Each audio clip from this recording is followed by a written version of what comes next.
Hi, I'm Sophie, founder of Hearty Mums and your host for the Precious Plan, an initiative to support women who are planning for a baby in their 30s. Well, in this inaugural online conference, we bring together a variety of experts who will share their insights on how you can improve your chances of conceiving a healthy baby and have an enjoyable pregnancy using natural methods to complement your journey. Well, today I have the pleasure of interviewing Felicia Tan.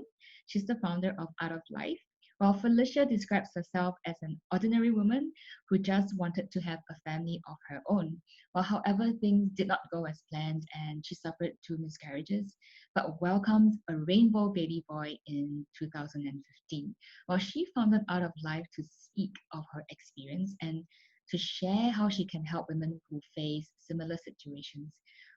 Today, she will be sharing with us about conception, miscarriage, and the naked truth about perseverance. So, thank you so much, Felicia, for being here today. Please tell us a little bit more about yourself and what you're passionate about. Hi, I'm Felicia from Art of Life again. I help miscarried women to be happy moms in time to come. As mentioned, I miscarried twice, losing 3 angel babies in the process because the second pregnancy is a twins to finally welcome my rainbow baby after 10 years of marriage. Obviously, the journey isn't easy, and therefore I realized a lot of people are lacking certain informations or the know-how on how do they, move forward or navigate through this difficult journey, and they are always moving along blindly, trying to find some advice from someone. So I thought, why not? I should share my knowledge and my information so that it is up to you to ponder, to deliberate on, and hopefully it helps you in your journey as well. Wow, that's wonderful, and it's really wonderful that you're doing this because this can be a very personal thing, and certainly the journey to conceiving can be very strenuous for some, and it may even be stressful because yes, they may even worry about maybe miscarriage or anything. So, what can couples learn about perseverance to support them with these two impending topics? Firstly, I realized there's 2 parts of the pregnancy journey. First is to conceive, and second is to hold the baby to delivery. So unfortunately, I had both the troubles on my plate. I think the most important thing you want out of your life is having the child the utmost priority for you and your husband. If so, to persevere and march on will be easier. Once you recognize that, you will see setbacks as just challenges to overcome and move on. For my case, my gynae asked me to lose weight after my second miscarriage, which is obviously what I did so promptly. So there won't be any complaints, whining on how difficult it might be, how hectic your life, your work schedule would be, because you are very clear of what is your goal and what you want to achieve at the end of the day. For me, more so is also because I don't want to go through another pregnancy without absolute confidence that I can do it and carry my child to full term. So it makes it even more of an important priority in my point of life at that time. And just when typically, we are very work driven, when our boss give us a task, would you complete the task on hand or would you push it to later dates? Most of us will complain, but we will complete it on time, or follow it through because our job depends on it. But when it comes to our personal goal, we set aside, but we will brush it away. So we lack the discipline and perseverance to push it through. And also we lack to register what is it meant for us in this case. Because in essential, it's not just a pregnancy. A life literally depends on it as well, to put it in perspective. And that's sometimes we fail to see or even overlook the importance of it. Likewise, I heard from a guy who about to embark on the IVF journey. And when just before that, they decided to see TCM. Actually, at the back of his mind, he's very certain the problems lies with the wife. Okay, what happened was the TCM told them, I would rather you don't have a child if you were to go through IVF.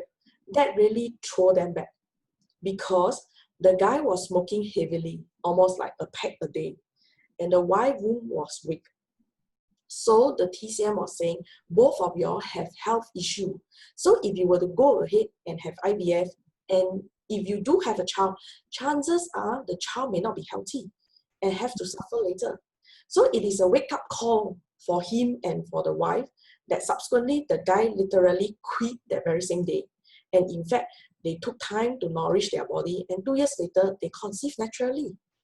Amazing. So the problem sometimes doesn't really always fall on the wife. The husband has a part in it, but we as a couple, do we see it as a task together to make it happen? Yeah. Wow, that's really amazing. It's true, because it takes two hands to clap. Yes, that's right. And a lot of times it's also, what are your priorities, and are you willing to make that change in your lifestyle? The choices that you're going to do, as you said, are you going to have to finish your work now and stress about it, or are you going to look at the bigger picture and see what's more important for you? So that's really, really hard truth. And yeah, thank you for highlighting all those things. Well, what would be 5 important aspects that women can take note of to create a conducive environment for conception? Okay, the 5 important aspects very much truly resonate with us, not just us, the surrounding and our work environment. So for me, I would say the first thing I really cut off is really cut off the negativity in your life. That means even for friends and your work environment and whatnot. Because I had people telling me, you miscarried twice. Are you sure you want to try again? If it is me, I would have given up already. You know? So for the record, I want to say it here is also, I'm thankful that I took the plunge and try again. Because every day I live to see my child growing is a blessing for me. So regardless of whatever challenges that appears now, it appears more. Especially when you see your child smiling at you, telling you, Mommy, come and play with me. So I can't imagine what am I missing out on a daily basis, even the days before that. So it is a very important thing, but we tend to let it affect us. So instead of letting it affect us, why not you cut away? You know, you cut away those people if it is always negative in your life, the thoughts and whatever not. And likewise, second part will be to make positive change to your life, be a change in diet, to exercise if necessary on a more regular basis, to reduce your workload even, and to take baby steps to work toward it. It's not just about talking about it, but you must really take actions and move towards it. Of course, there are days whereby we might miss a day of exercise, we regress, we go and get fast food, you know. But there are times you will miss, but you get back right into it because you know that is the plan and that is what you want to do. And likewise, of course, thirdly is to keep a healthy mental state, which is, yes, it does affect greatly to your physical body because, yes, it will affect your menses if you are stressed. If you didn't sleep well, obviously, it becomes irregular. So it affects your body physically too. And of course, yes, having said so, it's not easily done. It's not say, oh, I'm healthy today and it does work. It is have to be ongoing on a daily basis as well. So it's not just today, this week, this month, but on a general basis, are you able to keep a healthy state of mind? And what can you do to maintain that healthy state?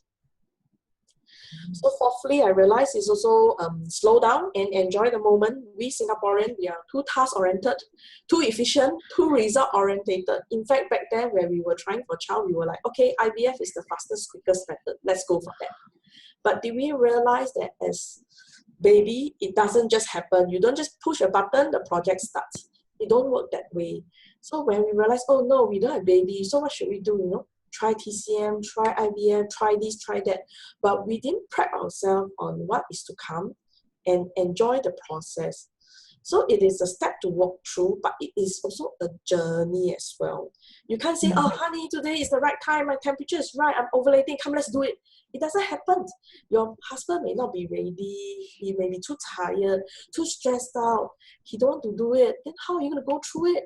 So it's not just you, also your husband has to learn to enjoy the moment, be ready for each other, and therefore when it happens, it will be easier, you are able to enjoy and not feel like it is just a task to go through. I mean, a lot of couples has told me that we were just going through for the sake of the motion because it's the right time, the right moment, and whatever not. But then it defeats the purpose. Is that what you want? You know, the child is the gift of your love. It's not the sake that you're being forced into it. So it has to come naturally, and you feel that both of you are ready in terms of physical and mental health too. So it works both ways as well. And lastly, of course, relationships. So not just relationship with the husband, relationship even with the family members, relative, that they understand that, yes, we are supportive. We know you want us to have children, but, give us time, less stress. We are working things through, but yeah, we probably need more time to be more understanding and supportive as a couple. It's not easy for a couple who is trying to conceive already, and let alone with the family pressure, friend pressure. When are you having kids? Every year, Chinese New Year, that's the question they ask. If you have the first one, when is your second one? Then you get into that kind of mandates. Then you're like, is it just a fulfilling a plan of what they want or what you want eventually? So that kind of relationship to maintain or not to maintain is also up to you. That you want to have a healthy relationship, that you want a child is not because your parents wants, your in-law wants, but it's because the couple you enjoy parenting with. And that is the most important thing. Wow, there's so many heartfelt tips over there, and like frantically taking notes as you speak. But yeah, I love your first point when you said to cut off negativity. I think a lot of people just don't realize it. And also, when you want to do something, surround yourself with people who think the same, and they are going to be your cheerleaders and supports you the way. And you really need that. Yeah, you really don't need people who don't align with you. And it doesn't mean that not being with them is a broken friendship. I think it's just this time in life where you might need some other kind of support. And yeah, that's right. Lovely. Wow. So what may be some common limiting beliefs for women, and what would be your advice for them? The most common belief that I have is always it is the wife's fault. But sadly and truly, the husband does cause it at some point of time as well. It was we as women, we are very much affected by how our husband reacts to it, whether if it is a positive or a negative response to it. For example, a result of a diagnosis, the mental state of the wife directly is affected by what the husband say. He can always say, never mind, no choice, we just have each other. So you feel the guilt overwhelming suddenly. So it's like, is my husband blaming me? So is it really my issue? Or does he deserve a better wife? So all these questions, thoughts will start coming into your mind. But if he were to say, okay, we are in it together, we will overcome the challenges, then how would you feel? You will feel positive. You will feel that there's chance, there's a hope. Your husband is supportive of you and you are willing to push forward or try more methods or try other things. So it does make the outcome different because of how your husband reacts to it, and therefore how we as women perceive it and how we want to move along. So the truth is, yes, we are very much affected by it, but having said so, we are also involved in it. So we can't step away and say, oh, my husband is not supportive, or that's it, close case. But we can also help to encourage him in return, to say, this has happened, nobody asked for it, but can we do something positive together and to help each other overcome? If obesity is the issue, shall we exercise together? We as partners exercise together. Or if diet is the issue, shall we take care of your diet? What can you do during your lunch? What can you eat less or eat more in that sense? So we help encourage each other, and in fact that helps to strengthen the relationship between the couples as well. So I think you have to see the negative, you saw the negativity, but you have to try to turn it back to a positive notion such that the two of you can move on positively as well, and not leave it hanging. It's like, oh, this is the outcome, that's it, too bad for us. So there's no way out in that outcome, but rather if you work around it, you will see that there's always hope, there's always chances to move and work around it. Well, this is really such a powerful thing that you're sharing. I think it's so true because even society sees women very visually. They see women carrying a baby for 9 months, and they think that everything depends on her, and therefore she gets that same message that, oh, if I don't get pregnant, it's truly my fault, and she takes on so much guilt and burden, and that's so true. But then again, it's so wonderful that you're highlighting that this is something for the couple to share. It's a partnership.